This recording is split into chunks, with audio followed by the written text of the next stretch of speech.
The final stamp of the season, and it's a bright purple and green one from South Africa. We can see the Republic of South Africa in both English and Afrikaans, and an image of a white building with grapes. The building is part of a wine estate named Groot Constantia, which we can see in small print. This was worth 2.5 South African Rand cents, and there is no postmark, just a cancellation running across the bottom. Looking it up online, this stamp was first issued back in 1961.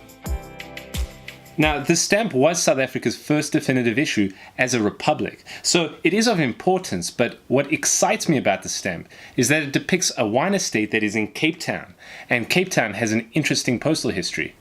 Where's my map? Cape Town is on the southern tip of Africa, and the area was first mentioned by a Portuguese explorer back in 1488. Now, the Dutch established a colony there in the mid-1600s known as Cape of Good Hope, and this became an important stopping point for European trade with India and the rest of Asia. The colony actually changed hands a few times between the British and the Dutch before permanently becoming a British colony in the early 1800s. And this is when the city of Cape Town really began to develop and flourish. Now, just 13 years after the penny black was issued in the UK, the Cape of Good Hope issues its first stamps in 1853, these triangulars. Now, I've shown these briefly in a previous episode, but one came in a 1 penny in brick red, while the other was a 4 pence in blue. These are not only the first stamps for the Cape of Good Hope, they're also Africa's first stamps and the first triangular stamps ever made. They depict an image of hope, which is an allegorical figure, a personification of the noun hope, kind of like Lady Justice or Lady Liberty. And there's actually a well sought after variation of these stamps known as wood blocks. Basically, these stamps used to be printed in the UK, and in 1861 a shipment of these stamps got lost. So out of desperation, a local printer quickly engraved steel plates with the same design. Now, people incorrectly assumed that it was using the old woodblock technology, and therefore the name woodblock stuck. But to make a long story short, each sheet that was printed contained an error, where a sheet of 1 pennies actually contained a 4 pence, and a sheet of 4 pence contained a 1 penny. And this caused a color mistake, in which you will find a blue 1 penny and a red 4 pence. And those are worth a lot today.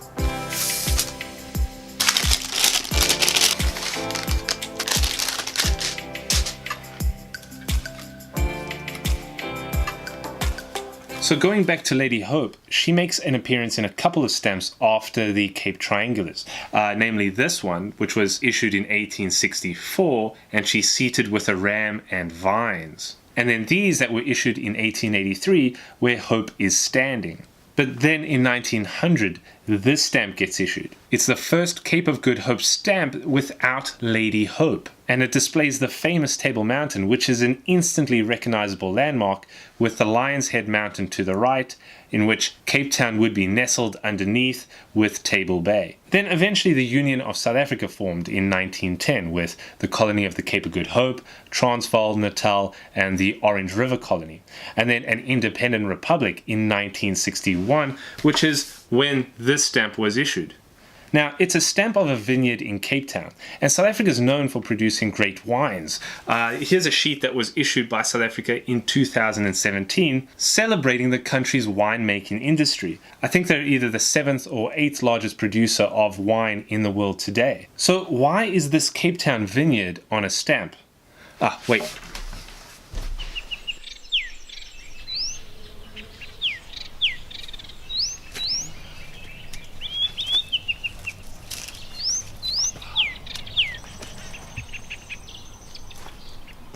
I mean, come on guys, it's the season finale. Of course I was going to take a trip. And this is Groot Constantia, which is the oldest wine estate in South Africa. It's been around since the late 1600s, and it's famous for its delicious red wines. Now, there are actually a number of wine growing areas in the Cape, this being the first under Table Mountain, but it's because of this Mediterranean-like climate with long sun-drenched summers and mild wet winters that make it ideal for growing wine grapes in this particular part of the southern hemisphere. There's also a number of fun facts about this place, including the fact that Napoleon Bonaparte used to drink 30 bottles a month from here while he was exiled in St. Helena. Now, this backdrop setting is absolutely stunning, so let's go for an adventure exploring the estate as well as the Cape.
So this brings us to the end of a season, and I've had a fantastic time. I hope you have as well. I mean, think about it. I started this journey at the very top of the world in Iceland with a volcanic mountain over my shoulders.